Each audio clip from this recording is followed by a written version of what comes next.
Exam time ಅಂದರೆ practice stop ಮಾಡಬೇಕಾ? ಬೆಳಗ್ಗೆ ಗಾಡಿ ಸ್ಟಾರ್ಟ್ ಮಾಡಿ ಕ್ಲಾಸ್ ಕಡೆ ಹೋಗಬೇಕಾದ್ರೆ ಫುಲ್ಲು ಟ್ರಾಫಿಕ್ಕು. ಈ ಟ್ರಾಫಿಕಲ್ಲಿ ನನಗೆ ಗುಡ್ ಮಾರ್ನಿಂಗ್ ಹೇಳೋಕ್ಕೆ ಒಬ್ಬ ಏನಪ್ಪ ಚೆನ್ನಾಗಿದೆ, ಯಾಕೋ ಡಲ್ ಆಗಿದೆಯಾ?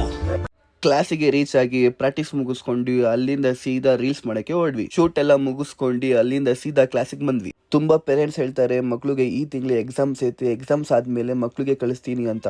ಆದ್ರೆ ಸತ್ಯ ಏನ್ ಗೊತ್ತಾ, 1 hour ಜಿಮ್ನಾಸ್ಟಿಕ್ಸ್ ಪ್ರಾಕ್ಟೀಸ್ ಮಾಡಿದ್ರೆ ಮಕ್ಕಳು ಅವ್ರಿಗೆ ಮೆಮೊರಿ, ಫೋಕಸ್, ಕಾನ್ಫಿಡೆನ್ಸ್ ಮಕ್ಳಿಗೆ ಜಾಸ್ತಿ ಆಗುತ್ತೆ. ಮಕ್ಕಳು ದಿನಾವಿಡೀ ಓದಿದ್ರೆ ಮೈಂಡ್ ಟಯರ್ಡ್ ಆಗುತ್ತೆ. ಸ್ವಲ್ಪ ಫಿಸಿಕಲ್ ಆಕ್ಟಿವಿಟಿ ಮಾಡಿದ್ರೆ ಬ್ರೈನ್ ಫ್ರೆಶ್ ಆಗುತ್ತೆ ಮತ್ತೆ ಸ್ಟ್ರೆಸ್ ಕಡಿಮೆ ಆಗುತ್ತೆ. ಇದರಿಂದ ಎಕ್ಸಾಮ್ಸ್ ಇದ್ರು ನಿಮ್ಮ ಮಕ್ಕಳಿಗೆ activity, healthy body, strong mind.